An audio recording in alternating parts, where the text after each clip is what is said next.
بسم اللہ الرحمن الرحیم وإن كان الفاعل مؤنث حقيقا وهو مع أعضائه ذكر من الحيوان أنث الفاعل أبدا۔ ہم سبق پڑھ رہے تھے فاعل کے بارے میں۔ اس سے پہلے ہم نے پڑھا تھا کہ فاعل کا اگر فاعل اسم ظاہر ہو تو اسے ہمیشہ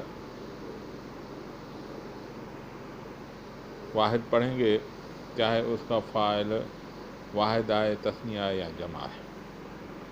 ہاں، اگر فعل کا فاعل ضمیر ہو تو واحد کے لیے واحد، تثنیہ کے لیے تثنیہ اور جمع کے لیے جمع آئے گا۔ اور آج ہم پڑھیں گے کہ اگر فعل کا فاعل مؤنث حقیقی ہو، اگر فعل کا فاعل مؤنث حقیقی ہو تو اس کی اعراب کیسے پڑھی جائے گی؟ مؤنث حقیقی کس کو بولتے ہیں؟ وہ مؤنث جس کے مقابلے میں مذکر حیوان ہو، جیسے ناقۃ کے مقابلے میں جمل، امرأۃ کے مقابلے میں رجل۔ تو اس کے لیے حکم یہ ہے کہ فعل کا فاعل اگر مؤنث حقیقی ہو تو اس کو ہمیشہ فعل کو مؤنث پڑھا جائے گا، لیکن شرط یہ ہے کہ فعل اور فاعل کے درمیان کوئی فاصلہ نہ ہو۔ تو پڑھ لیتے ہیں۔ وَإِن كَانَ الْفَاعِلُ مُؤَنَّثًا حَقِيقًا، اگر فعل کا فاعل مؤنث حقیقی ہو۔ اب مؤنث حقیقی کی تعریف خود کر رہا ہے۔ وَهُوَ مَعَ أَعْضَائِهِ ذَكَرٌ مِّنَ الْحَيْوَانِ، مؤنث حقیقی وہ ہے جس کے مقابلے میں مذکر حیوان ہو، یعنی مؤنث ایک ہی وہ ہے جس کے مقابلے مذکر حیوان ہو، جیسے امرأۃ کے مقابلے میں رجل، ناقۃ کے مقابلے میں جمل۔ تو یہ مؤنث حقیقی ہے۔ انث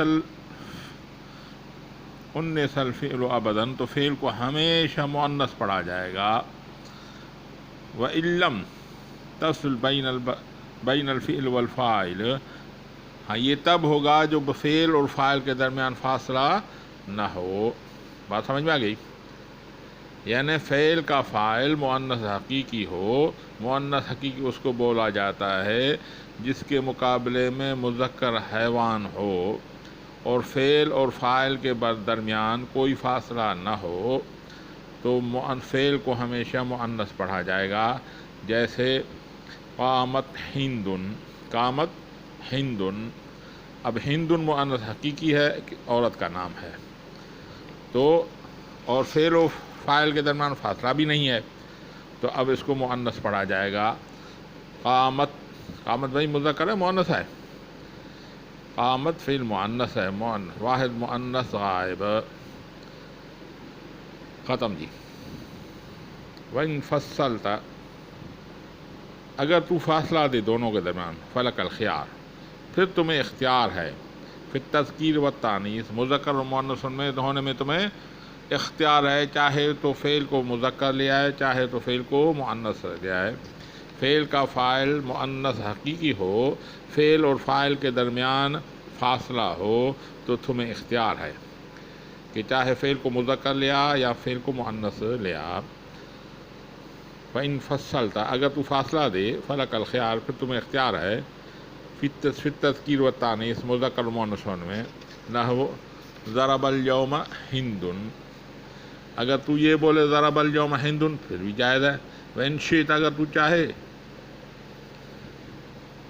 قلت بولے ضربت الیوم ہندن پھر بھی جائز ہے، یعنی فعل کو مذکر پڑھے پھر بھی جائز ہے، مؤنث پڑھنا دونوں جائز ہے۔ بات سمجھ میں آ گئی؟ یعنی فعل کا فاعل مذکر حقیقی ہو،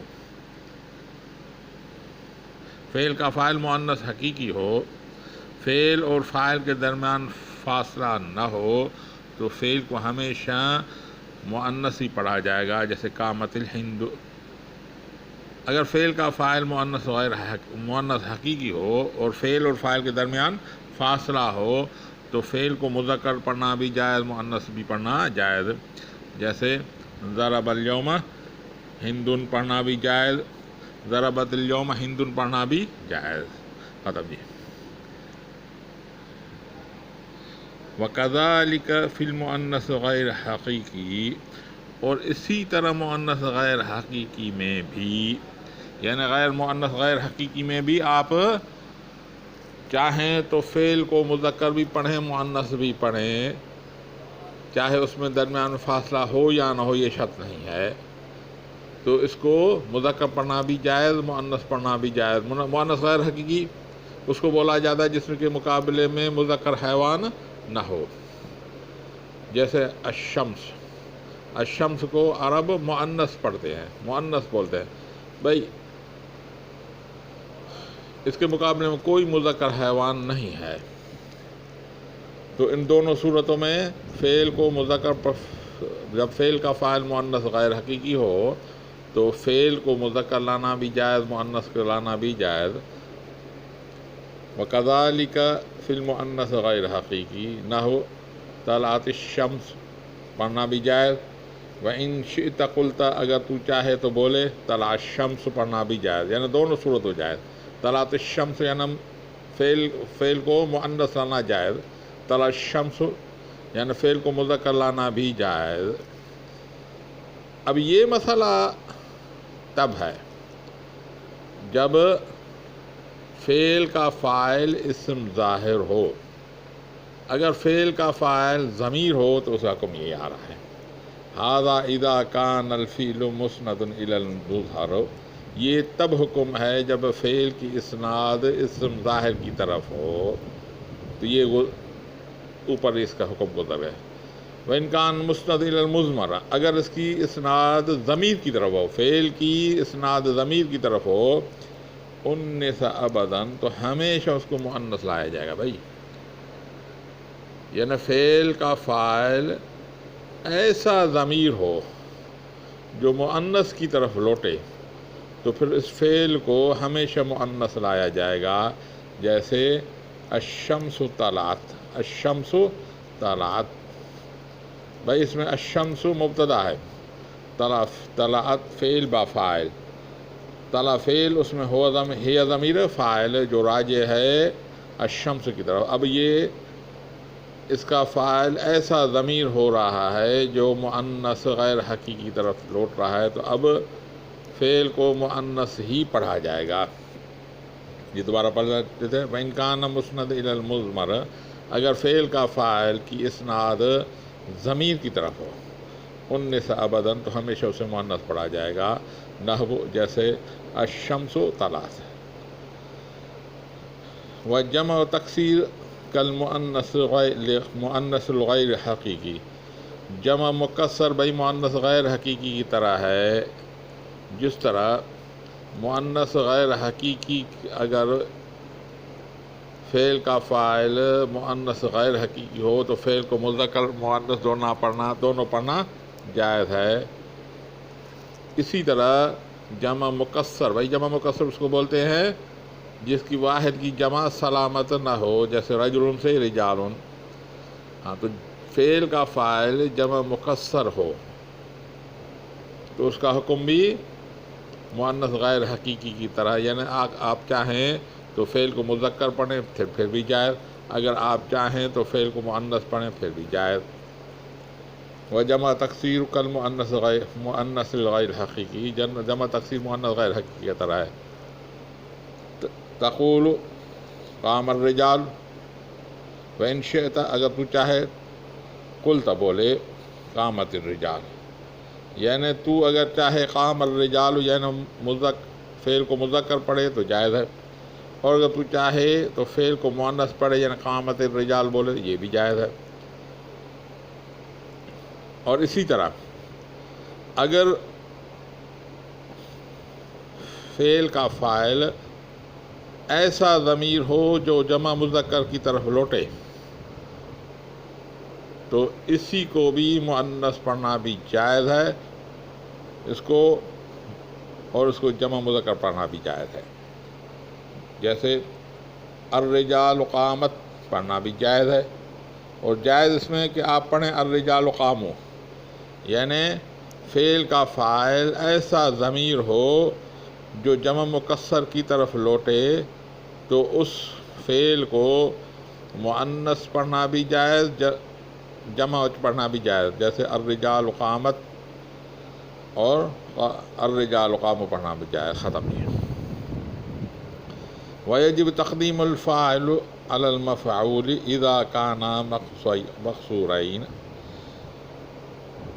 وَخِفْتَ اللَّبَسِ، اور جائز ہے اور واجب ہے فاعل کو مفعول پر مقدم کرنا جب فاعل اور مفعول دونوں جمع اسم مکسورے ہوں۔ بھائی اسم مکسورہ کیسے بولا جاتا ہے؟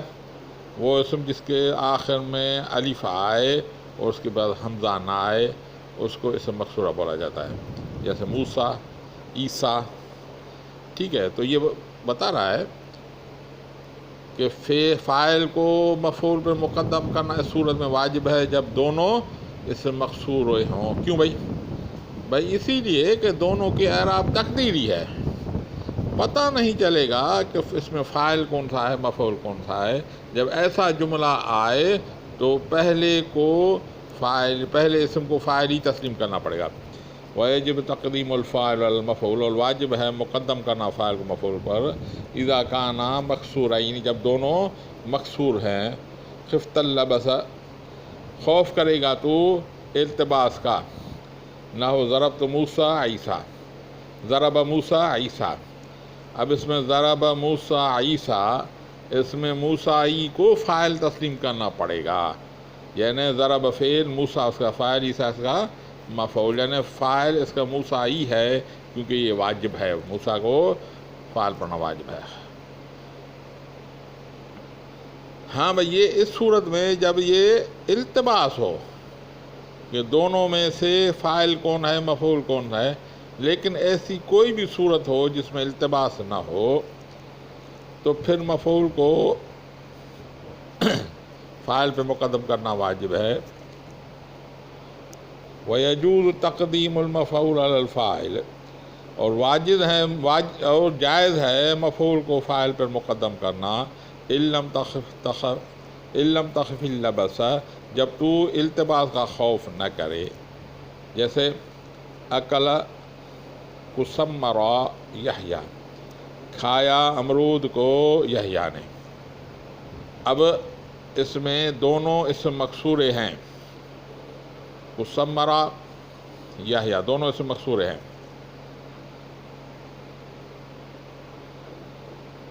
لیکن مفعول کو فاعل پر مقدم کیا۔ بھائی کیوں؟ بھائی اسی لیے کہ امرود میں فاعلیت ہونے کی صلاحیت ہی نہیں ہے۔ ہم یہ بولیں گے کہ یحییٰ کو امرود نے کھا لیا، ایسا نہیں بولیں گے، بلکہ اس میں فاعل ہونے کی صلاحیت ہی نہیں ہے، اس لیے اس کو مقدم کرنا واجب ہے۔ تو اکلا کا کثمر یحییٰ کہنا جائز ہے، یا وضرب امرا زید یہ کہنا جائز ہے، بھائی اس لیے کہ دونوں پہ اعراب ظاہر ہے، امرن نصب دے رہا ہے، زید رفع ہے، تو اس کا مطلب ہے مفعول امرن ہے، ختم جی۔ اب یہ مسئلہ بتا رہا ہے کہ فاعل کے فعل کو حذف کرنا جائز ہے یا نہیں جائز۔ ایک بات یاد رکھنا چاہیے، فعل کا فاعل تو حذف کبھی بھی نہیں ہوگا، یہ ہو ہی نہیں سکتا۔ ہاں یہ فعل حذف سے ہو سکتا ہے یا دونوں حذف سے ہو سکتے ہیں، باقی فاعل صرف فعل موجود ہو فاعل حذف ہو یہ نہیں ہوگا۔ تو یہ بول رہا ہے یجوز حذف الفعل، اور جائز ہے حذف کرنا فعل کا، کانت قرینۃ جب ایک قرینہ موجود ہو، کوئی چیز ایسی موجود ہو جسے دلالت کرے کہ بھئی یہاں پہ فعل حذف کیا ہوا ہے، نحو جیسے تو کسی کے جواب میں بولے زید، نحو زید فی جواب من قال، تو زید بولے اس کے جواب میں من ضرب جو تم سے پوچھے من ضرب کس نے مارا، تو اب من ضرب تو پھر تو بولے زید، تو اب فاعل موجود ہے۔ اب یہ سوال قرینہ ہے کہ یہ پوچھ رہا ہے فعل کون سا صادر ہوا ہے، ضرب کا، ٹھیک ہے، تو اس صورت میں فعل کو حذف کرنا جائز ہے۔ تو کوئی پوچھے من ضرب تو بولے زید، اس کا مطلب ہے ضرب زید، ٹھیک ہے جی۔